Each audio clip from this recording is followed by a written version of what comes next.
नमस्कार. सुरू करूया दादा. हो करा.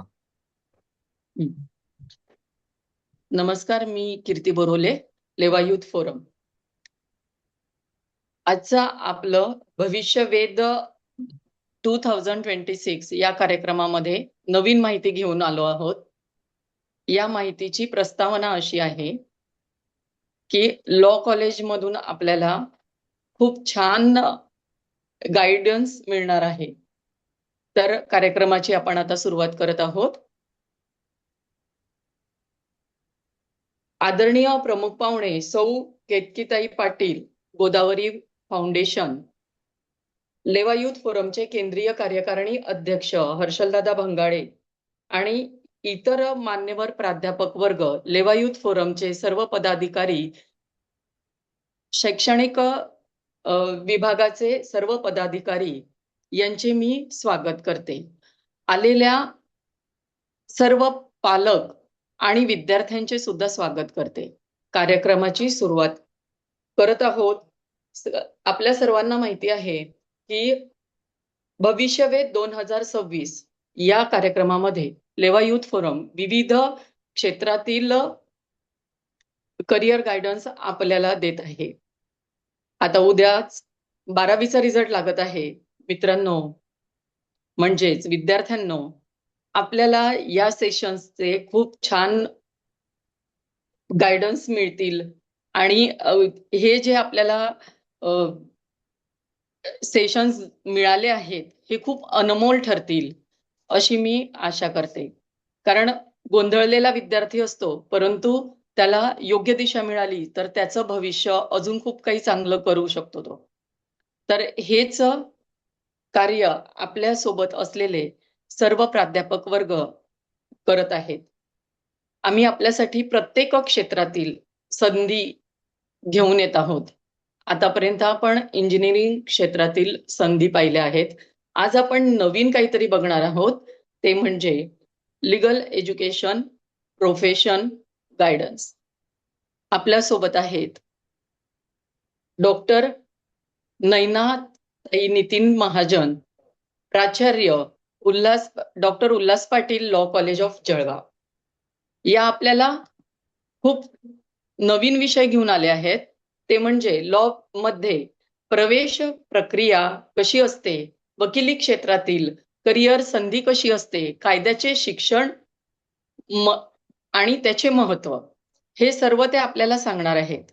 तर याचा नक्कीच आपल्या सर्वांना उपयोग होईल आणि आपण शांतचित्ताने ऐकून घ्याल अशी मी आशा करते. धन्यवाद. मी डॉक्टर नैनाताई यांना विनंती करते की त्यांनी त्यांचं सेशन चालू करावं. थँक्यू कीर्ती मॅडम. सगळ्यात पहिल्यांदा मी फ्युचर इनसाइट भविष्यवेध 2026 हे ऑर्गनाईज करण्यासाठी सगळ्या ऑर्गनायझरच्या मनापासून खूपच शुभेच्छा देते. कारण हा कार्यक्रम जो आहे म्हणजे फक्त लेवा समाजासाठीच नाही तर सगळ्यांसाठीच खूपच उपयोगाचा आहे. कारण आपण म्हणजे आपण स्वतः जेव्हा आपलं करिअर चूज करायचं होतं त्यावेळेला आपल्याला कोणीही असं गायडन्स करणारं नव्हतं किंवा इतक्या साऱ्या फॅसिलिटीज ज्या आहे तर त्या आपल्यासाठी उपलब्ध नव्हत्या. म्हणजे आपण स्वतः जसं म्हणतो ना की खड्ड्यात पडल्यानंतर जसा माणूस सुधारतो तर त्याला जसा वेळ लागत असतो त्याचं भविष्य सुधारण्यासाठी, पण जर आपल्याला एखादा गाईड करणारा योग्य असा मार्गदर्शक भेटला तर तो आपल्याला आपल्या डेस्टिनेशन पर्यंत नक्कीच पोहोचवू शकतो. आणि त्याच्यासाठी तुम्ही सगळे एवढे प्रयत्न करत आहात तर तुमच्या कार्याला सलाम. सगळ्यात पहिल्यांदा महाराष्ट्र दिनाच्या सगळ्यांना खूप खूप शुभेच्छा. आणि आज आपण सुरू करणार आहोत. मला दिलेला जो टॉपिक आहे तो legal education as a profession admission process through CET cell. कारण आधी जे होतं तर अगोदरच्या वेळेस काय होतं की लॉ कॉलेजेस होते तिथे आपण जनरल जसं विद्यार्थी गेले आणि विद्यार्थ्यांनी त्यांचे डॉक्युमेंट सबमिट केले की त्यांना लगेच ऍडमिशन जी आहे ती होत होती. इतकी साधी प्रोसेस होती 2004-05 पर्यंत. पण त्याच्यानंतर काय झालं की लॉ फील्डमध्ये जशी जशी करिअर साठी मुलं जे आहेत ते पुढे यायला लागले तर त्यामध्ये खूप कॉम्पिटिशन जी आहे ती निर्माण झाली होती.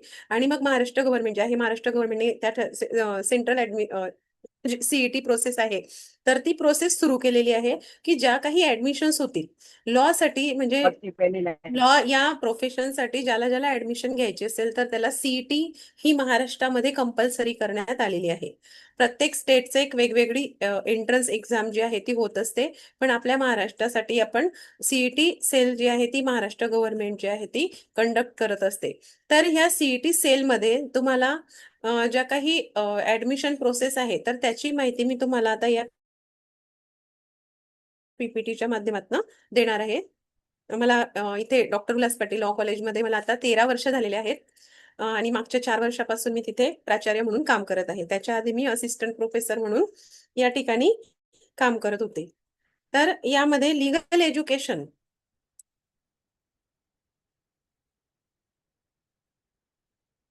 जर तुम्हाला लॉ मध्ये करिअर करायचं असेल तर तुम्हाला 2 ऑप्शन्स आहेत की जे तुम्ही करू शकतात. LLB 3 इयर कोर्सेस असतात आणि BA LLB 5 इयर कोर्स असतात. तर BA LLB 5 इयर हा कोर्स जो आहे याला इंटिग्रेटेड कोर्स म्हटलं जातं. हा आपल्या KBCNMU कवयित्री बहिणाबाई चौधरी उत्तर महाराष्ट्र विद्यापीठाशी संलग्नित आपलं महाविद्यालय आहे आणि याला जी मान्यता आहे बार काउन्सिल ऑफ इंडियाची असते. बार काउन्सिल ऑफ इंडिया जे आहे ते या युनिव्हर्सिटीजला परमिट करत असतं आणि मग आपल्याला सुद्धा त्यांचं अफिलिएशन आणि अप्रुव्हल जे आहे ते घ्यावं लागत असतं. ज्या ज्या कॉलेजेसला असं बार काउन्सिल ऑफ इंडियाचं अप्रुव्हल नसेल तर त्या कॉलेजेसमध्ये LLB केल्यानंतर सुद्धा तुम्हाला LLB ची प्रॅक्टिस करता येत नाही. म्हणून जेव्हाही तुम्हाला ऍडमिशन घ्यायची असेल तर पहिल्यांदा कोणताही विद्यार्थी किंवा जे काही पॅरेंट्स असतील तर त्यांनी हे शुअर करणं गरजेचं आहे की हे जे काही कॉलेज आपण निवडत आहे आपल्या मुलासाठी किंवा स्वतःसाठी, तर त्या ठिकाणी ते कॉलेज बार काउन्सिल ऑफ इंडियाने अप्रूव्ड आणि अप्रुव्हल दिलेला आहे का, म्हणजे बार काउन्सिलने त्याला मान्यता दिलेली आहे का. बार काउन्सिलने जर मान्यता दिलेली असेल तरच तुमचं कोर्सेस जे आहे त्याच्यानंतर तुम्ही स्वतःची प्रॅक्टिस जी आहे ती सुरू करू शकतात. तर LLB 3 इयर आणि BA LLB 5 इयर या कोर्सेससाठी तुम्हाला याच्यामध्ये फरक काय आहे.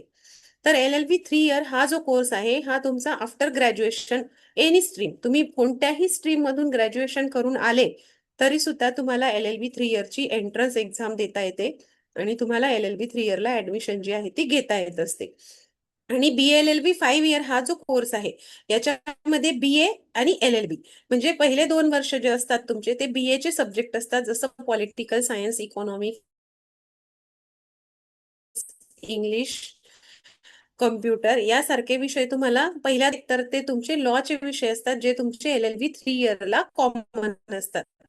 म्हणजे BA LLB आणि LLB 3 इयर मध्ये काय फरक आहे, तर BA LLB हा 5 वर्षाचा कोर्स आहे. 12वी नंतर तुम्ही त्याची सीईटी देऊ शकतात आणि 12वी नंतर केल्यामुळे काय होतं की तुम्ही जेव्हा एखाद्या फील्डमध्ये ग्रॅज्युएशन करत असतात तर त्याला 3 वर्ष लागत असतात ग्रॅज्युएशनसाठी आफ्टर 12, आणि त्याच्यानंतर परत 3 वर्ष तुम्हाला 3 इयर डिग्रीसाठी लागतात LLBच्या, म्हणजे असे 6 वर्ष तुमचे जात असतात. पण जर तुम्ही 12वी नंतर हा ऑप्शन तुमच्याकडे ठेवला असेल BA LLB 5 इयरचा तर तुमचं 5 वर्षामध्ये LLB होऊ शकतं, म्हणजे तुमचं 1 वर्ष जे आहे तुमचं त्याच्यामध्ये वाचू शकतं तुमचं करिअर करण्यामध्ये. तर हा एक याच्यामध्ये आता BA LLB नंतर आता आपल्या युनिव्हर्सिटीमध्ये नाहीये BBA LLB वगैरे, पण दुसऱ्या ज्या काही युनिव्हर्सिटीज आहेत जसं पुण्याला वगैरे आहेत तर त्या युनिव्हर्सिटीजमध्ये BBA LLB किंवा इतर कोर्सेस जे आहे BA सारखे BBA LLB सुद्धा हे कोर्सेस या ठिकाणी आलेले आहेत. त्याच्यामध्ये BBA चे सब्जेक्ट आलेले आहेत. जसे MBA तुमचं आहे त्याप्रमाणे BBA चे सब्जेक्ट त्याच्यामध्ये ऍड करण्यात आलेले आहे. तर या ठिकाणी तुम्ही हा एक ऑप्शन तुमच्याकडे ठेवू शकता, कारण 12वी नंतर काय होतं की सगळेजण आपल्या इंजिनिअरिंगला किंवा तुम्ही मेडिकल फील्डला जायचं विचार जर करत असाल तर त्यामध्ये कसं असतं की तुम्हाला स्ट्रगलिंग पिरियड जो आहे तो भरपूर असतो. ऍडमिशन प्रोसेस, क्लासेस आपण पाहतो की नीटचे क्लासेस असतील किंवा JEE चे क्लासेस असतील किंवा CETचे क्लासेस असतील तर ते खूपच महागडे झालेले आहेत आणि तिथे कॉम्पिटिशन जी आहे ती खूप जास्त प्रमाणामध्ये वाढलेली आहे. तर हा एक ऑप्शन 12वी नंतरच्या विद्यार्थ्यांसाठी अवेलेबल आहे. फक्त आता याच्यामध्ये असं झालेलं आहे की आपण हा जो सेशन आहे हा थोडा आधी जर घेतला म्हणजे जानेवारीमध्ये वगैरे तर जास्त मुलांना त्याचा फायदा होऊ शकतो, कारण आता जी सीईटीची रजिस्ट्रेशन प्रोसेस आहे तर ती संपलेली आहे. मार्च महिन्यामध्ये तुमच्या परीक्षा ज्या आहेत त्या सीईटीच्या एंट्रन्सच्या होऊन गेलेल्या आहेत. तर जे काही विद्यार्थी इंटरेस्टेड असतील तर त्यांना आपण सांगू शकतो की त्यांना जानेवारी महिन्यामध्ये ते रजिस्ट्रेशन प्रोसेस जी आहे ती सुरू होते आणि अंदाजे मार्च महिन्यामध्ये ही जी एक्झाम आहे सीईटीची ती एंट्रन्स एक्झाम जी आहे ती कंडक्ट केली जात असते. तर आपण जेव्हा एखादं लीगल एज्युकेशन, तर लीगल एज्युकेशन याच्यामध्ये आता गरजेचं काय आहे, तर स्टडी ऑफ लॉ, म्हणजे तुम्हाला कायद्याचा अभ्यास करावा लागणार आहे. कायद्याच्या सिस्टीम्स ज्या आहेत त्या सिस्टीम्स तुम्हाला शिकवल्या जात असतात. याच्यामध्ये प्रत्येकाचा एक रोल वेगवेगळा असतो. जसं आता याच्यामध्ये करिअर ऑपॉर्च्युनिटीज काय आहे याच्यावर आपण पुढे येणारच आहे. पण तरी सुद्धा एखादा व्यक्ती ज्याचा लॉ झालेला आहे तर तो लॉयर म्हणून, जजेस म्हणून किंवा लीगल ऍडवायझर म्हणून काम करू शकतो जेव्हा त्याचं LLB होत असतं त्याच्यानंतर. तर हे या खूपच कमी अपॉर्च्युनिटीज ज्या आहेत त्या प्रत्येकाला माहित आहेत. अजून बऱ्याचशा बँकिंग सेक्टरमध्ये सुद्धा लीगल ऑफिसर म्हणून किंवा लॉ ऑफिसर म्हणून याच्यामध्ये किंवा गव्हर्नमेंट ऑफिसेसमध्ये सुद्धा लॉ ऑफिसरच्या पोस्ट ज्या आहेत त्या या लॉ फील्डसाठी ठेवलेल्या असतात किंवा त्या राखीव असतात. ज्यांचं लॉ झालेलं आहे त्यांना काही ऍडिशनल बेनिफिट सुद्धा त्याच्यामध्ये मिळत असतात. तर लीगल एज्युकेशन जे आहे आपल्या भारतामध्ये बार काउन्सिल ऑफ इंडियाने रेग्युलेट करत असतं. त्याचे जे काही स्टँडर्ड्स आहे किंवा त्याच्या जे संबंधीचे जे काही रूल्स आहे तर ते सगळे रूल्स आपल्याला बार काउन्सिल ऑफ इंडियाकडनं येत असतात आणि आपल्याला ते फॉलो करावे लागतात. बार काउन्सिल ऑफ इंडियाचं अप्रुव्हल असल्याशिवाय कोणत्याही कॉलेजेसला लॉ विषय जो आहे हा सुरू करता येत नाही. आणि लॉ जो आहे हा आता आपल्याला खूपच प्रेस्टिजियस आणि डायनामिक प्रोफेशन म्हणून आता त्याला समजलं जात आहे समाजामध्ये. एक प्रेस्टिज किंवा एक रिस्पेक्ट जो आहे वकिलाला तो या फील्डमुळे मिळत आहे. तर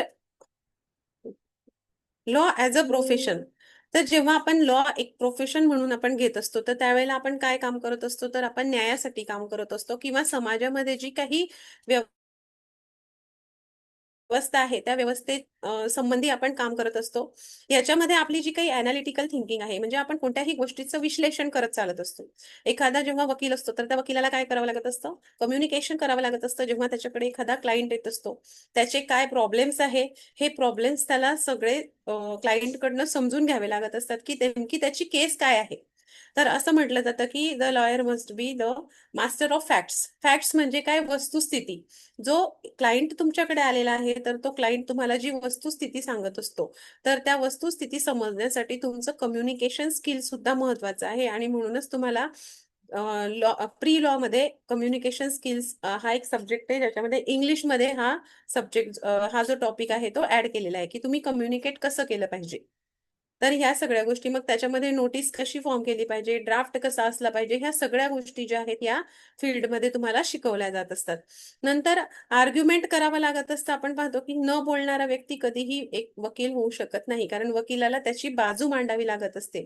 त्याच्या क्लायंटची जी बाजू आहे ती बाजू त्याला व्यवस्थितपणे मांडावी लागत असते. कारण कायदा जो आहे हा गुन्हा करणाऱ्यांसाठी आणि जो बळी गेलेले आहेत किंवा जे विक्टीम असतात आणि जे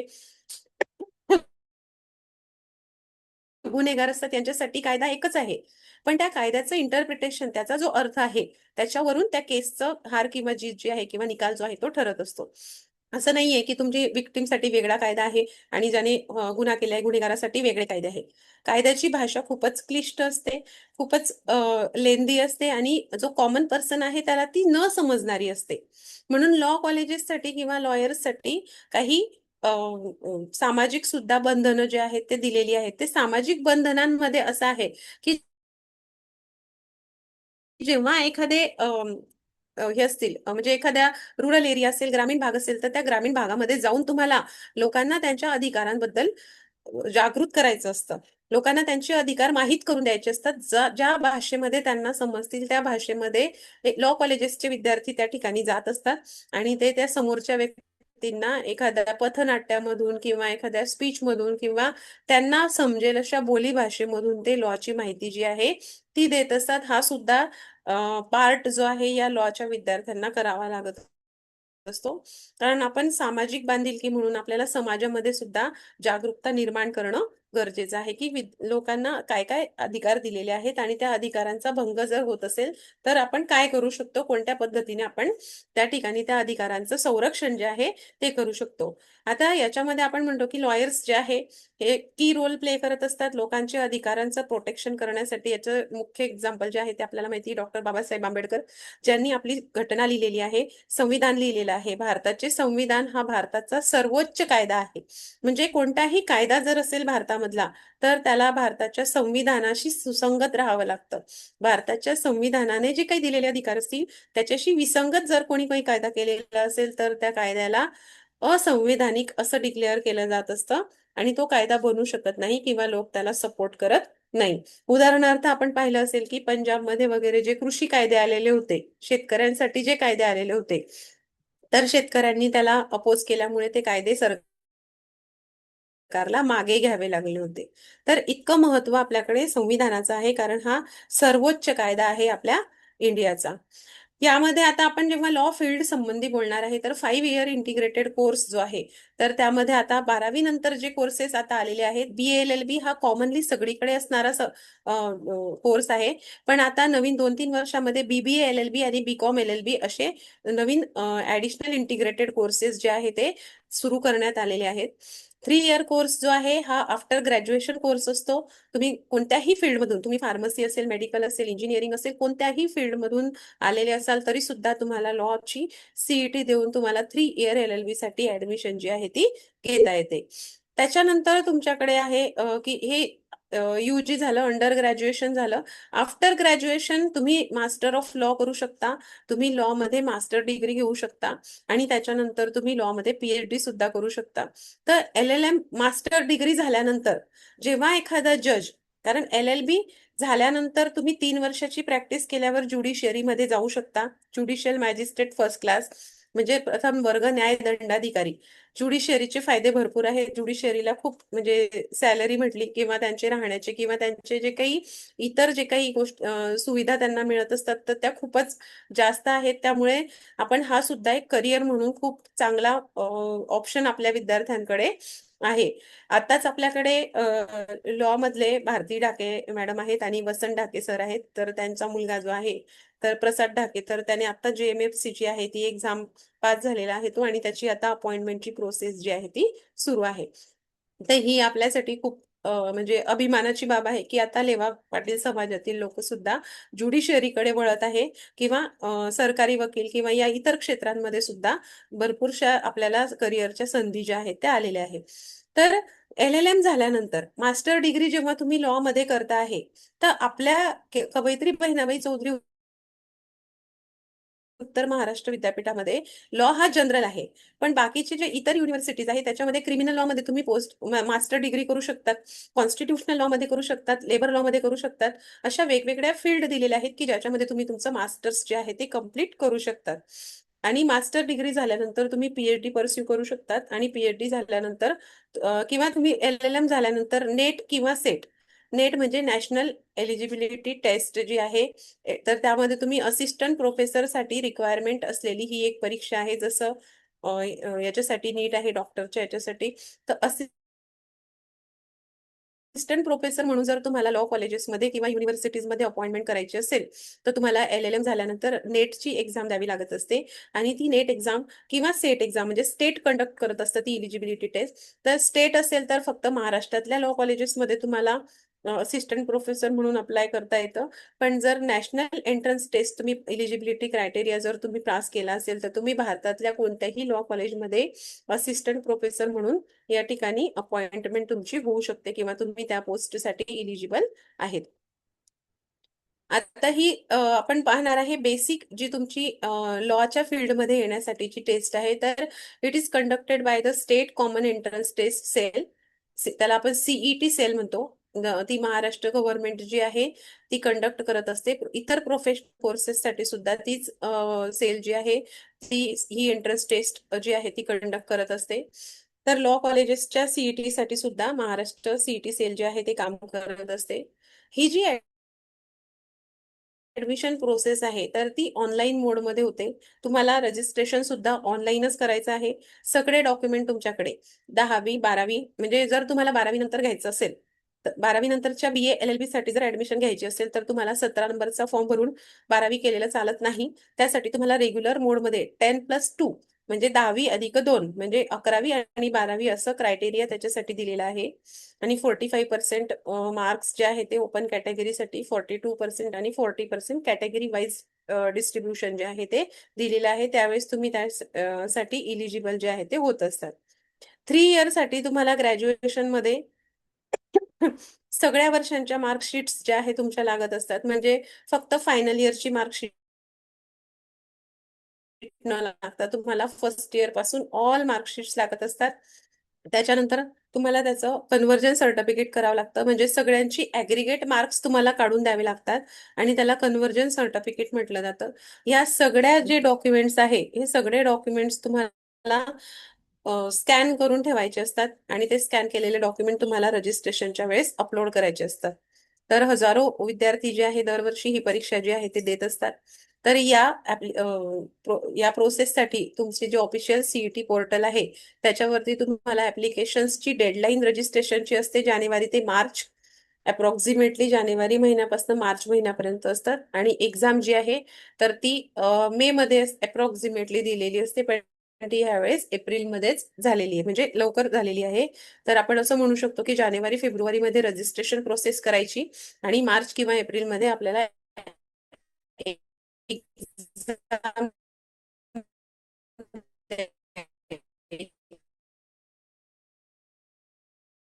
ऑनलाईन एक्झाम ऑब्जेक्टिव्ह टाईप वर्ण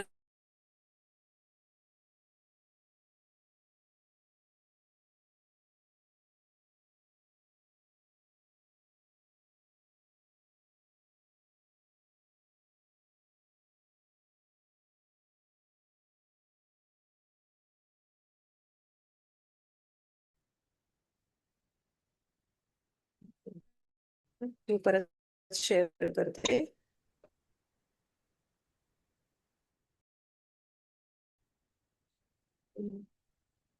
मॅडम मी होस्ट आहे का? मला शेअर करता येते. याच्यामध्ये step by step admission process जी आहे. मॅडम माझा आवाज येतोय? हो, येतोय मॅम आणि शेअरिंग पण झालंय. हो हो. ओके. याच्यामध्ये प्रोसेस जी आहे ऑनलाईन रजिस्ट्रेशन करायचं असतं. ऑनलाईन रजिस्ट्रेशन तुमचं जानेवारी महिन्यामध्ये डेट्स आलेल्या असतात. तुम्ही त्या वेबसाईटला नेहमी विजिट केलं किंवा आमचे जे नंबर्स असतात जे ठेवत असतो की त्यामुळे जास्तीत जास्त लोकांना त्याची माहिती जी आहे ती झाली पाहिजे. त्याच्यानंतर तुम्हाला ऑनलाईन ऍप्लिकेशन फॉर्म फिल करायचा असतो. तुमचे सगळे डॉक्युमेंट 10वी 11वी 12वी नॅशनॅलिटी डोमिसाईल तुमचं कन्व्हर्जन सर्टिफिकेट हे सगळे डॉक्युमेंट्स तुम्हाला त्या ठिकाणी अपलोड करायचे असतात. गॅप असेल तर gap certificate, caste validity, non creamy layer हे सगळे डॉक्युमेंट्स तुम्हाला त्या ठिकाणी स्कॅन करून अपलोड करायचे असतात. त्याच्यानंतर 1000 रुपये फी पेड करायची असते आणि त्याच्यानंतर तुम्ही CET एक्झामला अपियर होऊ शकतात. अपियर झाल्यानंतर मेरिट लिस्ट जी आहे ती रिझल्ट लागतात. रिझल्ट लागल्यानंतर मेरिट लिस्ट डिक्लेअर होत असते आणि प्रत्येक राऊंडची सेंट्रलाइज ऍडमिशन प्रोसेस असते. ज्या पद्धतीने इंजिनिअरिंगची किंवा मेडिकलची हे होते ऍडमिशन प्रोसेस त्याच पद्धतीने लॉची सुद्धा प्रोसेस जी आहे ती सेंट्रलाइज ऍडमिशन प्रोसेस आहे. म्हणजे तुम्हाला ऑप्शन्स द्यायचे असतात कॉलेजेसचे की तुम्हाला कोणत्या कोणत्या कॉलेजमध्ये ऍडमिशन घ्यायची आहे आणि त्या मेरिटनुसार जर तुम्हाला ते कॉलेज अलॉट झालं तर तुम्हाला त्या कॉलेजला जाऊन तुमची ऍडमिशन जी आहे ती कन्फर्म करायची असते. त्याच्यात फ्रीज फ्लोट हे ऑप्शन्स जे आहे ते दिलेले असतात. फ्रीज म्हणजे तुम्ही लगेच मिळालेलं कॉलेज एक्सेप्ट करून घेतलेलं आहे. फ्लोट म्हणजे तुम्ही ते आता एक्सेप्ट केलेलं आहे पण तुम्हाला अजून दुसऱ्या कोणत्या तरी कॉलेजेसला जर बेटर कॉलेज मिळालं तर तुम्ही बेटरमेंटसाठी जाणार आहे. हे 2 ऑप्शन्स तुम्हाला त्या ठिकाणी असतात. म्हणजे तुम्ही आणि असं असतं की पहिल्या राऊंडला जर तुम्ही तो ऑप्शन दिलेला असेल तर तुम्हाला आणि तेच कॉलेज मिळालं असेल तर तुम्ही नंतर ऍडमिशन दुसऱ्या कॉलेजला दुसऱ्या राऊंड मध्ये तुम्ही एलिजिबल होत नाही. तर ह्या छोट्या छोट्या गोष्टी तुम्हाला लक्षात ठेवायच्या आहे. याच्यामध्ये जेव्हा तुम्ही टेस्ट देणार आहे तर त्याच्यासाठी तुम्हाला कोणते कोणते सब्जेक्ट असतात की ज्याच्यावरती तुम्हाला मल्टिपल चॉईस क्वेश्चन विचारले जातात. तर लिगल ऍप्टिट्यूड असतं, जनरल नॉलेज. लिगल ऍप्टिट्यूड मध्ये असं की समजा ग्रीन सिग्नल असेल आणि एखाद्या मुलाने त्या ठिकाणी गाडी क्रॉस केली तरी सुद्धा त्याने तो सिग्नल क्रॉस केला असेल तर त्याने गुन्हा केला आहे किंवा नाही, किंवा 7 वर्षाच्या मुलाने जर खून केला असेल तर त्याला शिक्षा होईल किंवा नाही. अशा प्रकारचे क्वेश्चन्स त्या ठिकाणी लिगल ऍप्टिट्यूड मध्ये असतात. जनरल नॉलेज मध्ये तुम्हाला जे जी के असेल, जनरल जे काही करंट अफेअर्स असतील त्याच्यावरती प्रश्न विचारलेले असतात. नंतर लॉजिकल रिझनिंग असते, असर्शन आणि रिझन्स दिलेले असतात आणि त्याच्यावरनं तुम्हाला ते करेक्ट ऑप्शन जे आहे ते चूज करायचं असतं. इंग्लिश असतं, इंग्लिशमध्ये तुम्हाला पॅसेज असतं, पॅसेजवरनं तुम्हाला प्रश्न उत्तरं दिलेले असतात. आणि जर 5 इयर कोर्स असेल तर त्याच्यामध्ये मॅथमॅटिक्स सुद्धा असतं, त्याच्यामध्ये LCM वगैरे जे काही असतात किंवा पर्सेंटेज कसं काढायचं याच्यावरती सुद्धा काही प्रश्न दिलेले असतात. तर हा झाला तुमचा जे सीईटी मध्ये तुम्हाला जे मल्टिपल चॉईस क्वेश्चन येणार आहे त्याच्यामध्ये असलेले सब्जेक्ट. तर याच्यामध्ये जर बुक तुम्हाला बघायचं असेल की आपण कोणतं पुस्तक जे आहे ते एंट्रन्ससाठी वापरू शकतो, तर एक आवाड सरांचं जे पुस्तक आहे, आवाड्स गाईड टू महाराष्ट्र सीईटी. आता हे ओल्ड आहे, माझ्याकडे 2023 होतं, त्याच्यामध्ये नवीन सुद्धा कॉपीज ज्या आहेत त्या आलेल्या आहे 2026 मध्ये. तर या या पुस्तकाचा तुम्ही हे घेऊ शकतात, रेफरन्स घेऊ शकतात आणि या पुस्तकातनं तुम्ही अभ्यास करू शकतात. याच्यातनं तुम्हाला चांगले जे काही स्कोअर आहे तो मिळू शकतो. असे वेगवेगळे अजून इतर सुद्धा पुस्तक आहे, पण हे आव्हाड सरांचं लॉ रिलेटेड फील्डचं आहे म्हणून आम्ही ते सजेस्ट करत असतो की तुम्ही आव्हाड सरांचं पुस्तक जे आहे ते ह्या एंट्रन्ससाठी प्रेफर करा म्हणून. याच्यामध्ये आता डॉक्युमेंट लिस्ट दिलेली आहे, नेम ऑफ द डॉक्युमेंट्स, आणि त्याच्यामध्ये कास्ट वाईज डॉक्युमेंट जे आहे तो तुम्हाला रो आणि कॉलमच्या याच्यामध्ये दिलेली आहे की जर तुम्ही ओपन कॅटेगरीचे असाल तर तुम्हाला कोणते कोणते डॉक्युमेंट्स लागणार आहेत. आणि आपले सीईटीचे फॉर्म भरल्यापासून सगळे ऍप्लिकेशन, सगळं हॉल तिकीट, स्कोअर कार्ड, म्हणजे सीईटीचे ऑल डॉक्युमेंट्स तुम्हाला त्या ठिकाणी लागत असतात. ते कोणताही एखादा डॉक्युमेंट जर तुमच्याकडे नसेल तर सीईटी सेल किंवा फी जी admission process, admission regulating authority आहे ARA, तर ती तुमची ऍडमिशन कन्फर्म करत नाही. त्यामुळे तुम्ही डॉक्युमेंटच्या बाबतीमध्ये खूप जे आहे ते हे राहिलं पाहिजे, अलर्ट राहिलं पाहिजे. तुम्हाला एक सेट ओरिजिनल आणि 3 सेट झेरॉक्स या डॉक्युमेंट्सच्या लागत असतात. SC ST जे इतर कॅटेगरीचे लोक असतील तर त्यांच्यासाठी कास्ट सर्टिफिकेट आणि कास्ट व्हॅलिडिटी सर्टिफिकेट असणं गरजेचं आहे. ओबीसी साठी सुद्धा नॉन क्रिमिलियर कास्ट व्हॅलिडिटी हे सर्टिफिकेट असणं गरजेचं आहे. त्याच्यामध्ये काही सीट्स ज्या आहेत तर त्या स्पेशल केसमध्ये त्यांनी रिझर्व्ह केलेल्या असतात. एक्स सर्व्हिसमॅन असतील किंवा EWS सर्टिफिकेट असेल, तर EWS इकॉनॉमिकली विकर सेक्शनचं जे सर्टिफिकेट आहे तर ते आपल्याला सेंट्रलचं लागतं, स्टेटचं लागत नाही. स्टेटचं जर सर्टिफिकेट असेल तर ती ऍडमिशन EWS कॅटेगरीला मिळणार नाही. म्हणजे आता समजा आमच्याकडे 60 इंटेक आहे, तर आता महाराष्ट्र गव्हर्नमेंटने सांगितलेलं आहे की 10% इकॉनॉमिकली विकर सेक्शनसाठी जागा रिझर्व्ह ठेवायच्या आहेत. म्हणजे 60 आणि प्लस 6 जागा आम्हाला आता ऍडिशनल EWS साठी मिळालेल्या आहे. तर ते इकॉनॉमिकली विकर सेक्शन जो कोणत्याही कॅटेगरीमध्ये नाहीये असा व्यक्ती, मग ते एकतर ब्राह्मण असतील किंवा मारवाडी असतील किंवा मुस्लिम असतील, तर ते EWS सर्टिफिकेट काढून, सेंट्रलचं सर्टिफिकेट काढून ती हे सीट वरती ऍडमिशन घेऊ शकतात.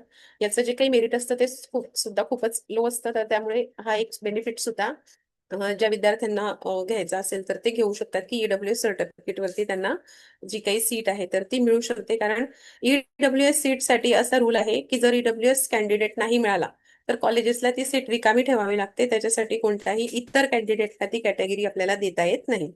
म्हणजे आता 60 असतील आणि आमच्याकडे 6 जागा EWS आहेत, पण आम्हाला जर आमच्याकडे EWS कॅन्डिडेट नाही आला तर आम्हाला EWS च्या सीट्स वॅकंट ठेवाव्या लागतात आणि त्याच्यामध्ये आम्हाला कोणत्याही दुसऱ्या विद्यार्थ्याला ऍडमिशन देता येत नाही.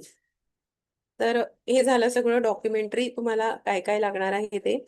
आता याच्यामध्ये करिअर ऑपॉर्च्युनिटीज काय काय आहेत, तर तुम्ही ऍडव्होकेट म्हणून काम करू शकतात. त्याच्यासाठी अगोदर तुम्हाला तुमचं पूर्ण 3 इयर झाल्यानंतर किंवा 5 इयर झाल्यानंतर एक ऑल इंडिया बार एक्झाम असते. ती ओपन बुक एक्झाम असते आणि त्या ओपन बुक एक्झाम द्यावी लागते, तेव्हा तुम्हाला बार काउन्सिल ऑफ इंडिया जे आहे ते सनद देत असतं. आणि ती परीक्षा तुम्हाला 3 अटेम्प्ट मध्ये पास करायची असते, तेव्हाच तुम्ही त्या ठिकाणी स्वतःचं जे केस आहे ती स्वतः हँडल करण्यासाठी इंडिव्हिज्युअल प्रॅक्टिस म्हणतो आपण त्याला, ती करू शकतात. नंतर आहे ज्युडिशियल सर्व्हिसेस, म्हणजे तुम्ही ज्युडिशरीमध्ये जाऊ शकतात. ज्युडिशरीमध्ये सगळ्यात ज्युडिशियल मॅजिस्ट्रेट फर्स्ट क्लास पासून तर डिस्ट्रिक्ट जज पर्यंत आपण त्या ठिकाणी एक्झाम्स ज्या आहेत त्या देऊ शकतात. आधी असं होतं की तुम्ही LLB झाल्या झाल्या क्रायटेरिया असा होता की B+ पाहिजे, म्हणजे 55% पाहिजे, आणि लगेच तुमचं लॉ झाल्या झाल्या त्याच वर्षी जर ज्युडिशरीच्या वॅकन्सी निघालेल्या असतील तर तुम्ही लगेच ती एक्झाम देऊ शकत होते. पण आता रूल जो आहे तो चेंज झालेला आहे. त्यांनी आता 3 वर्ष प्रॅक्टिस जी आहे ती कंपल्सरी केलेली आहे. म्हणजे LLB झाल्यानंतर तुम्हाला 3 वर्ष कोर्टात प्रॅक्टिस करायची आहे आणि त्याच्यानंतरच तुम्ही ज्युडिशियल सर्व्हिसेससाठी इलिजिबल जे आहे ते होणार आहे. त्याच्यानंतर जर तुमच्या 7 वर्षाची प्रॅक्टिस असेल तर तुम्ही डिस्ट्रिक्ट जजची सुद्धा एक्झाम जी आहे ती देऊ शकता. ती हायर पोस्ट आहे. नंतर तुम्ही सरकारी वकील म्हणून पब्लिक प्रॉसिक्युटरची सुद्धा एक्झाम त्या ठिकाणी देऊ शकता. नंतर लिगल जर्नलिस्ट किंवा लॉ प्रोफेसर, जसं मी सांगितलं की तुम्ही LLB झाल्यानंतर 2 वर्षाचं LLM करायचं. त्याच्यानंतर नेट एक्झाम क्वालिफाय केले की तुम्ही लॉ प्रोफेसर म्हणून सुद्धा एखाद्या ग्रँटेड नॉन ग्रँटेड कॉलेजेस असतील त्या ठिकाणी तुम्ही असिस्टंट प्रोफेसर म्हणून लॉ टीचिंगचं काम जे आहे ते करू शकतात. तर आणि अजून लॉ ऑफिसर म्हणून बऱ्याचशा गव्हर्नमेंट ऑफिसेसमध्ये सुद्धा लॉ ऑफिसरच्या वॅकन्सीज ज्या आहेत त्या असतात. बँकेमध्ये सुद्धा तुम्ही पॅनल ॲडव्होकेट म्हणून काम करू शकतात. तर ह्या सगळ्या करिअर ऑपॉर्च्युनिटीज ज्या आहेत त्या तुमच्यासाठी आहेत. आता नवीन जे ट्रेंड्स आलेले आहेत त्याच्यानुसार काही नवीन 1-1 वर्षाचे कोर्सेस जे आहे ते ऑफर केले जात असतात. तुम्ही लॉ करत असताना, जसं सायबर लॉ आहे, IPR आहे, इंटेलेक्च्युअल प्रॉपर्टी राईट्स, ज्याच्यामध्ये तुम्हाला कॉपीराईट, पेटंट, डिझाईन कसं करायचं तर त्याच्याबद्दलची माहिती दिली जात असते. 1-1 वर्षाचे कोर्सेस आहे हे तुम्ही ऍट ए टाइम दोघंही करू शकतात. म्हणजे लॉ करत असताना सुद्धा हे कोर्सेस तुम्ही तेव्हाच करू शकतात. कॉर्पोरेट लॉ आहे, एन्व्हायरमेंटल लॉ आहे आणि इंटरनॅशनल लॉ आहे. तर याच्यामध्ये सुद्धा ॲडव्होकेटला करिअर ज्या काही ऑपॉर्च्युनिटीज ज्या आहेत त्या आहेत. आता याचा जो स्कोप आहे तर हाय डिमांड झालेली आहे. कारण अगोदर असं होतं की विद्यार्थ्यांना असं म्हटलं जात होतं की जो ज्याला कुठेच ऍडमिशन नाही भेटली तो लॉला येतोय. पण आता तसं नाही राहिलेलं आहे की जेव्हा आमच्याकडे फायनल राऊंड असतो, म्हणजे शेवटचा राऊंड येतो, तर त्यावेळेस आमच्याकडे वॅकंट सीट 8 असतात आणि आमच्याकडे येणारे 250 ते 400 लोक असतात. इतके टफ कॉम्पिटिशन जी आहे ती याच्यामध्ये आता झालेली आहे की असंही असतं की विद्यार्थी आमच्याकडे नॉन एडेड कॉलेज असल्यामुळे डोनेशन देऊन मॅनेजमेंटच्या सीटमध्ये सुद्धा ऍडमिशन जे आहे ते घेत आहेत. तर याच्यामध्ये डिमांड जी आहे ती वाढलेली, कारण आपल्याला याच्यामध्ये कोणतेही हे भांडवल जे आहे ते लागणार नाहीये. आपल्याला फक्त प्रॅक्टिस करायची आहे. पहिले 5 वर्ष तुम्हाला स्ट्रगलिंग पिरियड आहे आणि त्याच्यानंतर एकदा तुम्ही सेटल झाले की त्याच्यामध्ये तुम्ही सिव्हिल लॉ, क्रिमिनल लॉ किंवा कॉन्स्टिट्यूशनल प्रॅक्टिस असेल किंवा कन्झ्युमर मध्ये अशा लेबर लॉ या ठिकाणी तुम्ही प्रॅक्टिस जी आहे ती करू शकतात. तर याची डिमांड कॉर्पोरेट सेक्टरमध्ये वाढलेली आहे, गव्हर्नमेंट सर्व्हिसेसमध्ये वाढलेली आहे.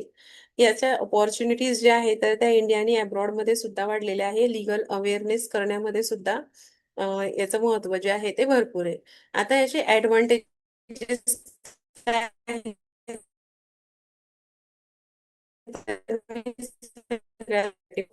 आपल्याला एक फायनान्शियल 5 वर्षानंतर किंवा 7 वर्षानंतर आपण पैसे कमवणारच आहे. नंतर डायव्हर्स करिअर पाथ, म्हणजे तुम्ही तुमची करिअर पाथ एक सरकारी वकील म्हणा किंवा जज म्हणा किंवा एक ऍडव्होकेट म्हणून तुम्ही त्या ठिकाणी स्वतःची ओळख जी आहे ती करू शकता आणि तुमचं करिअर जे आहे ते चूज करू शकता. आणि याच्यामध्ये लोकांना न्याय देण्यासाठीची संधी जी आहे ही तुम्हाला या ठिकाणी उपलब्ध होत असते. तर याच्यामध्ये चॅलेंजेस भरपूर असतात, कारण जेव्हा एखादा वकील कोर्टात जात असतो तर त्याला टायमिंग असं नाहीये की 10 ते 5 केलं किंवा किती वेळ करायचा. त्याला हेवी वर्कलोड असतो. खूपच कॉम्पिटेटिव्ह फील्ड आहे. जे हे आमच्या फील्ड बद्दल असं म्हटलं जातं की हे असं फील्ड आहे जहाँ पढ़ने के लिए पहले पढ़ना पडेगा. म्हणजे तुम्ही किती पास होऊन गेले तरी सुद्धा तुम्हाला प्रत्येक केसचा जो स्टडी आहे तर तो कंटिन्युअस लर्न करावा लागत असतो. स्टार्टिंगचे जे काही तुमचे वर्ष असतात, लिगल इनिशियल स्ट्रगल जो आहे तो याच्यामध्ये भरपूर आहे. त्याच्यानंतर आता आपण असं म्हणू शकतो की हा एक पॉवरफुल आणि रिवॉर्डिंग करिअर पाथ आहे. CET select transparent admission process जी आहे ती आपल्याला देत असते. याच्यामध्ये आपल्याकडे भरपूर साऱ्या ऑपॉर्च्युनिटीज आणि सोशल इम्पॅक्ट जो आहे हा लॉ देत असतो. काही छोट्या छोट्या उदाहरणांवरनं मी तुम्हाला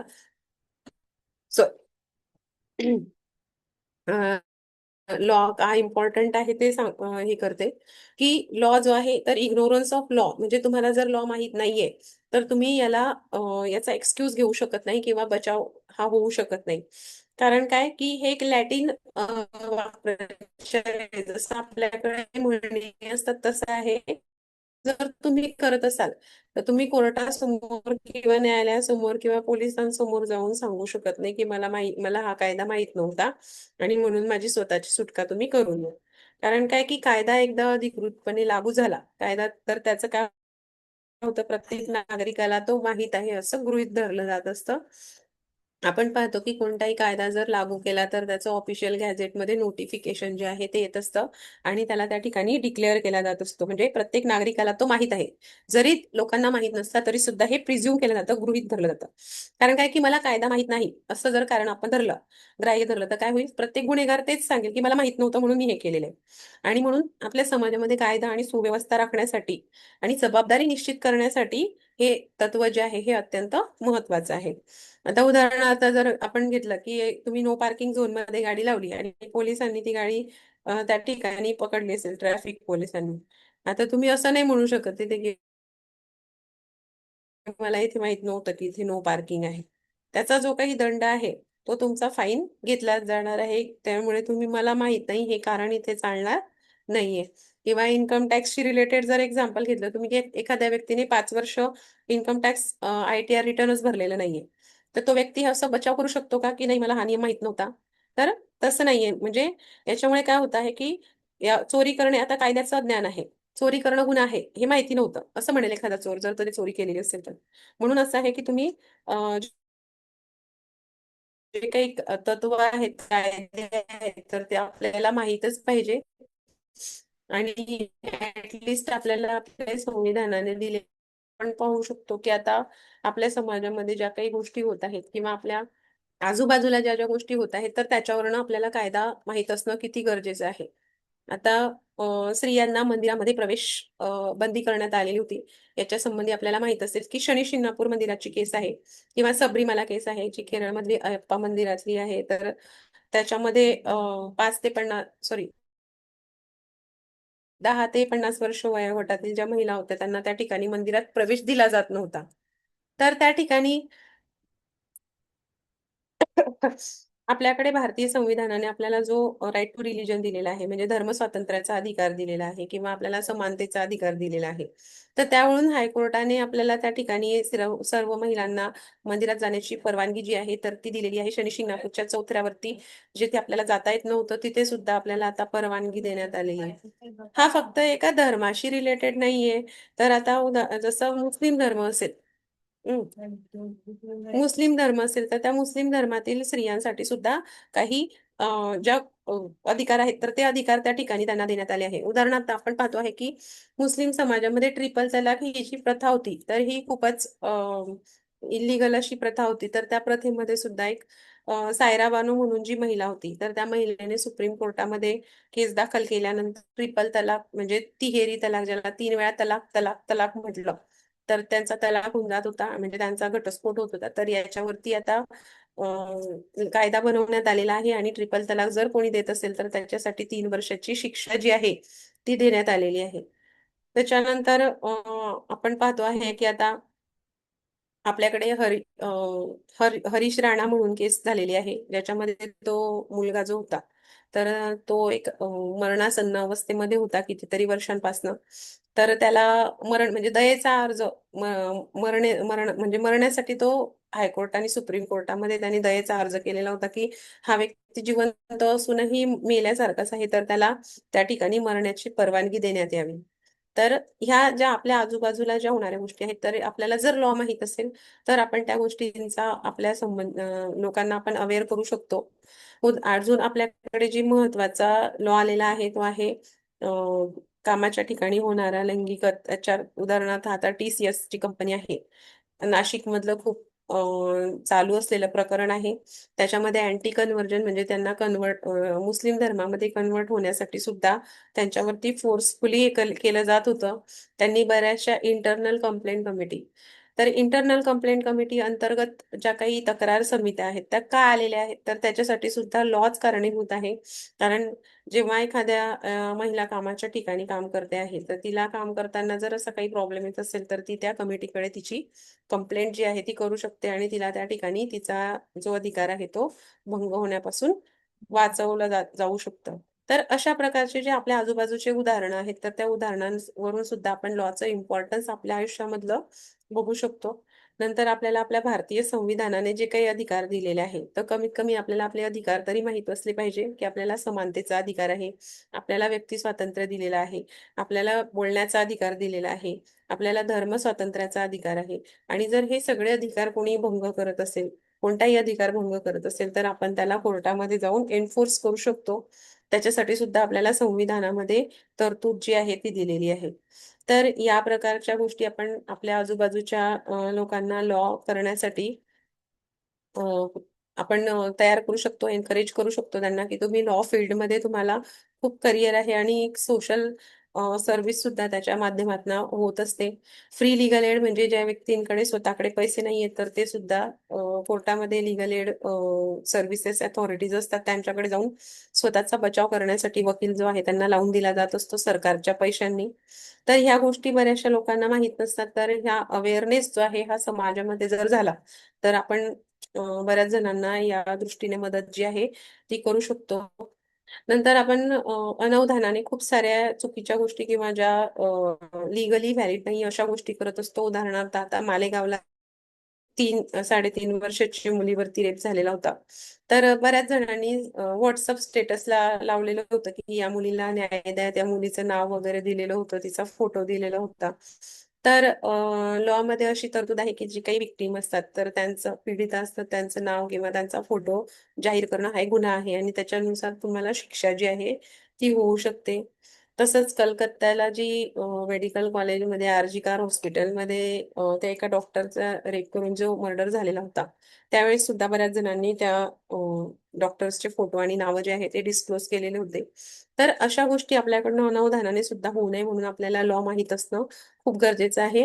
आणि म्हणून लॉ हे एक प्रोफेशन खूपच ज्याला आपण नोबेल प्रोफेशन म्हणतो असं आहे, ज्याच्यासाठी आपण आता हे जे काही प्रोसेस आहे या प्रोसेस जर आपण बऱ्याचशा लोकांना सांगितल्या तर बरेच लोक लॉकडे येण्यासाठी एनकरेज होतील. तर एवढं बोलून मी थांबते आणि मला इथे लेवा युथ फोरम यांनी या संदर्भात बोलण्यासाठी बोलवलं त्याबद्दल मी त्यांचे धन्यवाद मानते. थँक्यू. कीर्ती मॅडम. कोणाला काही प्रश्न विचारायचे असतील तर विचारू शकता. तेच तेच. पेरेंट्स.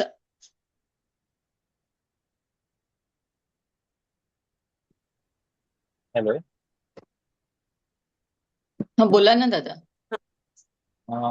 मॅडम मी आता मी बाहेरून दिली होती 2018 साली आणि आता हा. मी लॉला सीएटीचा फॉर्म भरलेला आहे. जसं आता मॅडमने सांगितलं की बाहेरून जर दिलेली असेल तर त्यांना देता येत नाही असं काही आहे का? म्हणजे कन्फर्म मला माहिती हो. नव्हतं. मी फॉर्म भरला होता.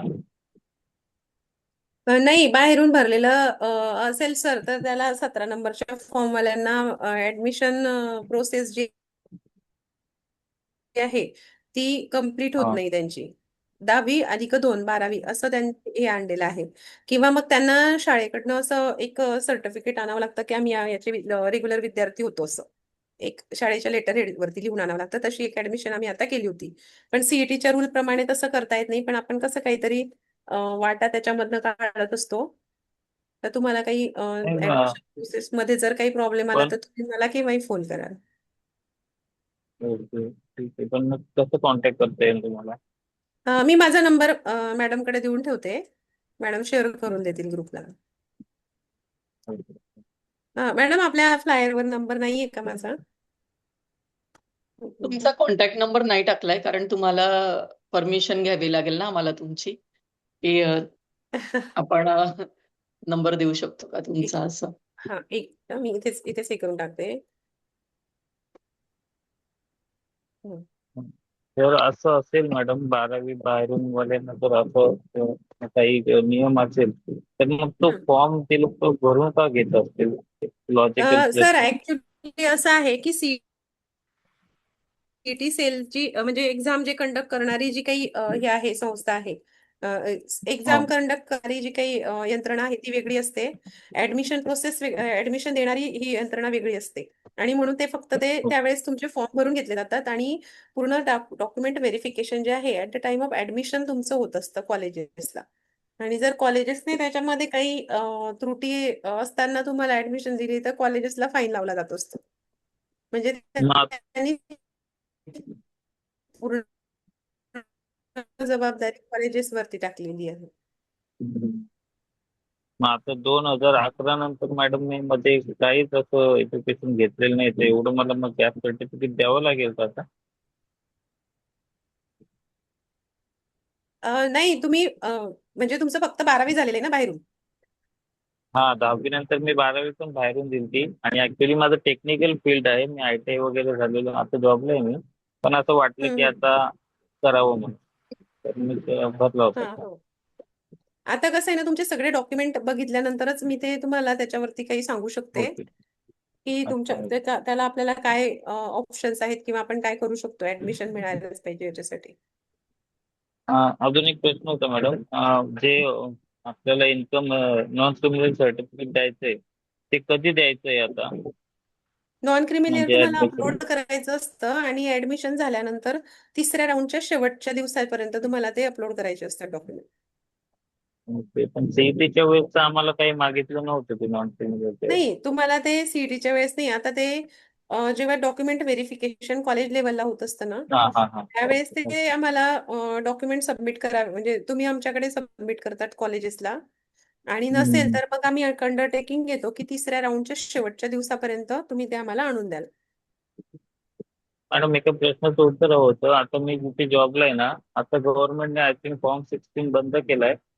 तो हम्म. आता फॉर्म 16 आला नाही तर मला इन्कम सर्टिफिकेट पण काढता येत नाही, त्यामुळे मग माझं हे पण राहिलंय नॉन क्रिमिनल काढणं. ते तुम्ही कसं काय गव्हर्नमेंट सर्व्हिसला आहे का?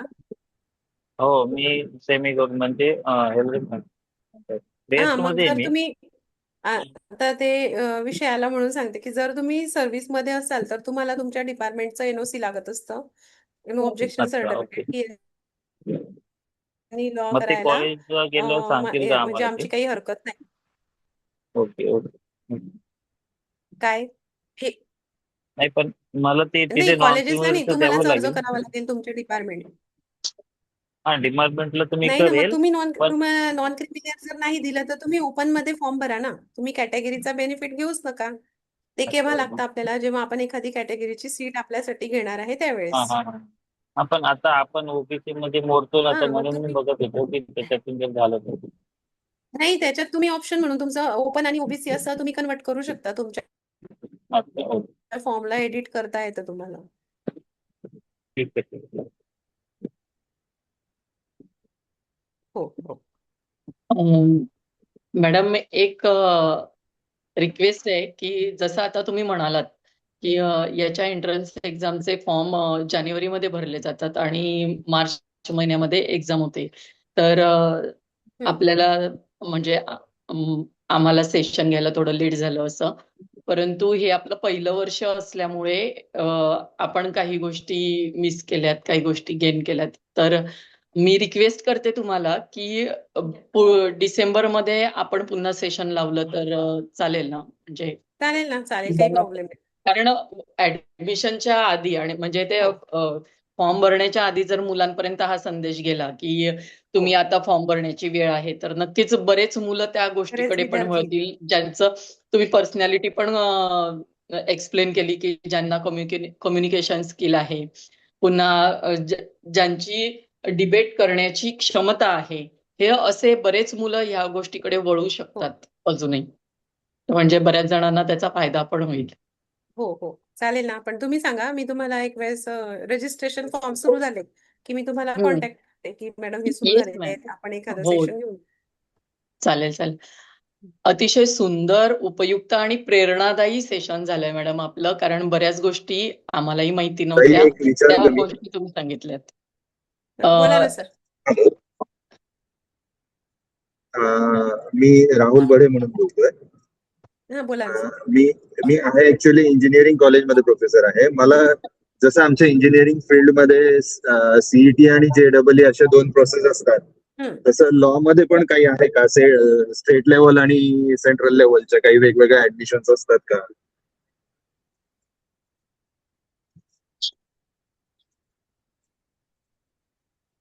हॅलो. हा एक सीईटी असते सर, फक्त दोन दोन एंट्रन्स नसतात सर. म्हणजे नॅशनल लेवलवरती काही एक्झाम असते का त्याची लॉची नाही का नाही? नाही, ते नॅशनल लेवलवरच्या नाही. ज्या एक्झाम असतात ना, तर तुम्हाला नॅशनल लॉ स्कूलला जर ऍडमिशन घ्यायची असेल तर हा. त्यांच्या सेपरेट हे एक्झाम असतात त्या. हे आपल्या लॉ मग कॉलेजेस त्याचं साठीच्या आहेत आणि नॅशनल लॉ हा. स्कूल वेगळे असतात. अच्छा, नॅशनल तर त्यांची नॅशनल नॅशनल लेवलच्या लेवलची असते, पण एक्झाम ते प्रत्येक जण त्याच्या वेगवेगळ्या ऍडमिशन याला बद्दल काही, नॅशनल लेवलच्या त्यांची ऍडमिशन पूर्ण बद्दल काही ऍडमिशन प्रोसेस इन्फॉर्मेशन जी देऊ आहे शकता? ती पूर्ण ऑटोनॉमस असते सर. म्हणजे त्यांच्या पद्धतीने ते टेस्ट जी आहे ती कंडक्ट करत असतात नॅशनल लॉ स्कूलसाठी. जसं आता नागपूरला आहे, औरंगाबादला आहे, मुंबईला पण आहे. तर त्यांची ऍडमिशन प्रोसेस वेगळी असते, ती आपल्या याच्यासारखी नाहीये. ती सीईटी लॉ कॉलेजेससाठी आहे. ओके ओके ओके ओके, हम्म, हम्म. थँक्यू. कोणाला काही अजून प्रश्न विचारायचे असतील तर विचारू शकता.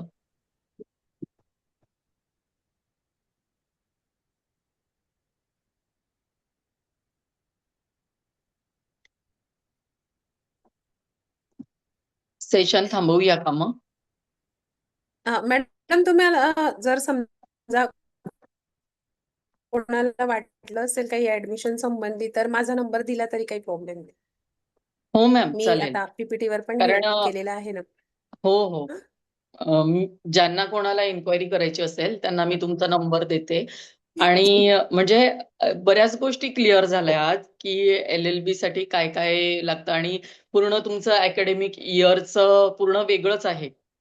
म्हणजे हो. इंजिनिअरिंग फील्ड आणि LLBच्या ऍडमिशन आणि ते एक्झाम हे पूर्णपणे वेगळे आहे. प्रोसेस वेगळी म्हणजे आहे. ह्या सेशन्स मधून आपल्याला हे विद्यार्थ्यांपर्यंत पोहोचवता येईल की जी ग्रॅज्युएशन झालेली मुलं आहेत ती पण LLB करू शकतात आणि 12वी मध्ये पण ते चॉईस करू शकतात. बरोबर ना? हो. तर आणि 12वीत 12वीत जर केलं तर चॉईस त्यांचं 1 करायचं वर्ष आहे. वाचतं. 12वी जर ओके, त्यांनी केलं तर त्यांचं 1 वर्ष वाचतं. बरोबर, 1 वर्ष वाचतं. तर हम्म. म्हणजे ही खूप छान अपॉर्च्युनिटी मुलांपर्यंत आपण घेऊन आलो आहेत. तर इतक्या छान पद्धतीने मार्गदर्शन केल्याबद्दल खरंच तुमचं खूप मनःपूर्वक आभार. आणि गोदावरी फाउंडेशन ऑफ म्हणजे सर्वच इंजिनिअरिंग कॉलेज, लॉ कॉलेज, सगळ्या कॉलेजेसनी जे आम्हाला सहकार्य केलं, ही पूर्ण शैक्षणिक माहिती जी विद्यार्थ्यांपर्यंत आपण आणून देत आहोत, त्याचा नक्कीच मुलांना आपण खूप चांगल्या पद्धतीनं उपयोग करून घेता येईल. जी लोक आपली सेशन्स कंटिन्युअस ऐकत आहेत, म्हणजे स्टेप बाय स्टेप ऐकत आहेत, त्या विद्यार्थ्यांना, त्या पेरेंट्सला ह्या सगळ्या गोष्टी बारीक सारीक यातून कळत आहेत. म्हणजे आज तुम्ही हे पण सांगितलं मॅम की जेव्हा लॉ करतोय तर आपल्या समाजासमोर एकच गोष्ट असते की तो फक्त वकील बनून तो वकिली करू शकतो. बरोबर? एक सरकारी वकील किंवा एकच काम करू ऍडव्होकेट. शकतो. पण तुम्ही त्यातल्या जॉब ऑपॉर्च्युनिटीज पण सांगितल्या आज विद्यार्थ्यांना. हो. की वेगवेगळ्या क्षेत्रात ती आता कंपन्यांमध्ये पण जॉईन करू शकतात. वेगवेगळ्या क्षेत्रात जसं आता तुम्ही क्राईमचं सांगितलं, ते असं वेगवेगळे फील्ड आपण त्यात चॉईस करू शकतो. बरोबर ना? हो. तर म्हणजे ह्या सगळ्या गोष्टी खूप छान माहिती दिली तुम्ही. खूपच सुंदर, खूप छान झालं. Thank you ma'am. मी कीर्ती बोरोले आपलं सेशन संपवते आणि लेवा युथ फोरम तर्फे गोदावरी फाउंडेशन आणि थँक्यू. डॉक्टर नैनाताई महाजन, प्राचार्य ऑफ लॉ कॉलेज, यांचे मी खूप खूप आभार मानते.